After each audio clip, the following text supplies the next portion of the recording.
can the shape of space itself make things unpredictable?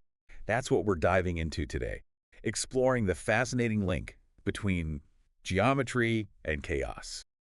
You've given us some great sources, and we're going to unpack them together. We'll see how something as simple as a curved surface can make it practically impossible to predict where a rolling marble will end up. That's interesting. It all starts with something called geodesic flows. Yeah, these are the paths things naturally follow on curved surfaces. Okay, so imagine a marble rolling on a saddle-shaped trampoline. Okay. It's not defying gravity, right? Right. It follows the curves of the trampoline. Uh-huh. But those curves can make its path go totally wild. Yeah, and that's where negative curvature comes in. Yeah. Surfaces like our saddle, they curve away from themselves at every point. So it's not random. Right. It's physics. Yeah. But the geometry itself throws a wrench into our predictions. Exactly. Even a tiny difference in where that marble starts on that saddle can send it on a completely different journey. It's like that butterfly effect, but with math. Yeah. Okay, I'm seeing how geometry and chaos are linked, Mm-hmm. but how do mathematicians actually study this? One way is with something called Anosov flows. Anosov flows. Think of it like this on that saddle shape. Every point has a direction where the marble's path will be forced to expand and another where it'll be forced to contract. So every point is predictable. Yeah, But but that predictability at each point okay. is exactly what makes the overall system so chaotic. Uh-huh. It's like a perfectly choreographed dance where each step is known, Uh-huh. but the overall pattern is mind-bogglingly complex. Wow. So it's not randomness, it's this hidden order that makes it unpredictable in the long run. Precisely. And to measure just how chaotic things are, we use something called Lyapunov exponents. Lyapunov exponent. Think of it as a chaos speedometer. Okay. The higher the number, the faster things diverge and spiral out of control. Okay, so Lyapunov exponents help us measure chaos in these idealized systems. But the real world is messy, right? That's where Peasant theory comes in, doesn't it? Peasant theory says you don't need every single point to be chaotic for the whole system to be unpredictable. It just takes enough of those chaotic points to throw off our predictions. It's like trying to walk across a field with patches of quicksand. A few stable spots won't save you if enough of the field is treacherous. So a few areas of stability don't change the overall chaotic nature. Exactly. Now let's bring this down to Earth with some examples from your sources. Okay. Planetary motion is a great one. Even the smallest gravitational tugs from other planets can make a planet's orbit chaotic over millions of years. So even with Newton's laws, those tiny nudges throw long-term predictions out the window.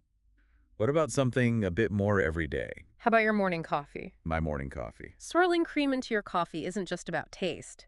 It's a chaotic process. Wait, high coffee is chaotic. Those swirls create stretching and folding patterns in the cream. It's not a perfect analogy to a negatively curved surface, but the principle is similar. Those swirls lead to efficient mixing, and that's because of the chaotic nature of the flow. So chaos makes my coffee taste good? I never thought of it that way. What else? Weather forecasting, predicting the weather accurately more than a week out is notoriously difficult. Why? Because air currents are constantly changing based on temperature and pressure, creating a chaotic system with lots of negative curvature-like effects. Okay, so predicting the path of a single air molecule is probably a lost cause. Yeah. But can we still say anything useful about weather patterns in general? That's where measure theory comes in. It gives us a way to define what almost all orbits in a chaotic system do, Okay. even when there are exceptions. So while we can't pinpoint the exact path of one air molecule, Right. we can still make accurate statements about the overall behavior of the weather system. So it's like finding order within the chaos by looking at the big picture. Exactly. And mathematicians use tools like symbolic dynamics to do just that. Symbolic dynamics. They use symbols to represent different states in a chaotic system, like creating a map of the chaos, Okay. with symbols charting the different regions and their connections. So they're decoding the chaos, finding Yeah. the hidden order in what seems random. Precisely. Yeah, but- And by analyzing that map, they can figure out things like the entropy of the system, which tells us how quickly information about its initial state is lost. So higher entropy means more chaos and less predictability. Generally, yes. And remember those expansions we've been talking about? Those expanding directions on a saddle or the stretching of the cream in your coffee, they're directly connected to entropy. The more expansions a system has, the higher its entropy. It's all coming together. Yeah. But let's go back to those measure decompositions for a second. You said different attractors can have different probabilities. How does that affect our understanding of real-world systems? Imagine a pendulum swinging back and forth. Now introduce some external forcing, like a gentle push at regular intervals. The pendulum's motion could become chaotic. So those regular pushes create those expanding directions, leading to unpredictable movement. Exactly. But even in this chaotic system, there might still be stable states, like the pendulum coming to rest at a particular point. Got it. These stable states correspond to attractors with a certain probability. So even though the pendulum is chaotic overall, it might spend a lot of time in those stable states. Precisely. And the proportion of time it spends in each state depends on the probability of those attractors. So while the system is chaotic, we can still say something about its long-term behavior Okay. by analyzing those probabilities. It's amazing how much complexity is hidden beneath the surface of even simple systems. And that's what makes chaos so fascinating. It reminds us that even when we think we understand the rules, Right. there's always more to discover. We've talked about mixing measured decompositions and entropy. What other real-world implications does this geometry of chaos have? Well, think about mechanical devices subject to repeated impacts, Okay. like a bouncing ball in a slowly varying gravitational field. Okay. Each bounce can slightly change the ball's trajectory, Uh-huh. and over time, those tiny changes accumulate, leading to chaotic behavior. It's similar to how those small gravitational nudges from other planets can affect a planet's orbit. So even something as simple as a bouncing ball can be chaotic. Precisely. And this is important for things like engineering design. If you're building a system with moving parts Right. that are subject to impacts, Okay. you have to understand those chaotic tendencies to ensure stability and safety.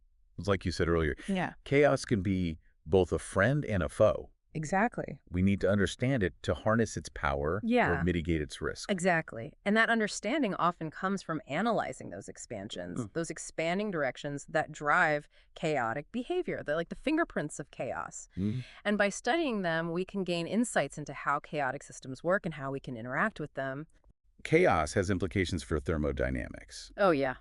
How does that work? Classical mechanics, the physics that governs everyday objects, is time reversible. Right. But we all know real-world processes like mixing cream into coffee or scrambling an egg are not. Right. So how does that irreversibility emerge from those time-reversible laws? It's those chaotic expansions again. When a system is chaotic, even tiny uncertainties in its initial conditions Okay. get amplified exponentially over time. So we can't reverse the process because we can never know those initial conditions with perfect precision. Exactly.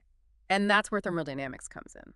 The second law of thermodynamics, which states that entropy always increases in a closed system, can be seen as a consequence of those chaotic expansions. Okay. They drive the system toward maximum disorder, making it practically impossible to go back to a more ordered state. So chaos isn't just responsible for making my coffee taste good. Right. It's also responsible for the arrow of time itself. In a way, yes. Those chaotic expansions are fundamental to our understanding of how the universe works, from the mixing of fluids to the evolution of complex systems. We went from rolling marbles to the arrow of time itself. Yeah. Is there anything else we need to cover before we wrap up this deep dive into the geometry of chaos? There's one more fascinating angle. Okay. The connection between expansions and fractal geometry in the real world. Fractal geometry. Imagine a beam of light shining into a space filled with reflective obstacles. Hmm. Depending on the angle, the light could bounce around chaotically, Okay. creating a complex scattering pattern. Like a laser show gone wild. Exactly. How does that relate back to chaos? Each reflection acts like a tiny region of negative curvature, Yeah. creating those expanding directions we've been talking about. The light's path becomes super sensitive to its initial angle, leading to a fractal scattering pattern, a pattern that looks similar at different scales. So those beautiful fractal patterns we see in nature Yeah. could be a result of chaotic expansions. It is. Isn't it amazing? And those fractal patterns aren't just pretty to look at. Right. They pop up everywhere, from optical engineering to acoustics and radar technology. Wow. The geometry of chaos has a huge impact on the world around us. Absolutely. And what's even more incredible is that this chaotic behavior comes from perfectly deterministic laws. Hmm. It reminds us that even when we think we know the rules, Right. There's always room for surprise, for unexpected complexity. It's like we're always walking a tightrope between order and chaos, predictability, and surprise. Exactly. And that tension is what makes chaos so captivating. It challenges our assumptions about how things work Right. and forces us to embrace uncertainty, Yeah. to appreciate the beauty of emergent complexity. I think that's a perfect place to wrap up. So for our listener out there, Okay. what's the one big takeaway from this deep dive into the geometry of chaos? Here's the key takeaway. Expansions are the engine of chaos. Okay. Whether it's a perfectly uniform system like an Anosov flow or a more complex real-world scenario with partial hyperbolicity, Right. those expanding directions are what make systems sensitive to their initial conditions, leading to those unpredictable but often stunning outcomes we see all around us. So next time you see something swirling or mixing or behaving in a seemingly random way, Yeah. remember this. Beneath the surface, chaotic expansions might be at work, creating intricate patterns, and reminding us that even in a world governed by laws, there's always room for wonder, for surprise, for the beauty of emergent complexity.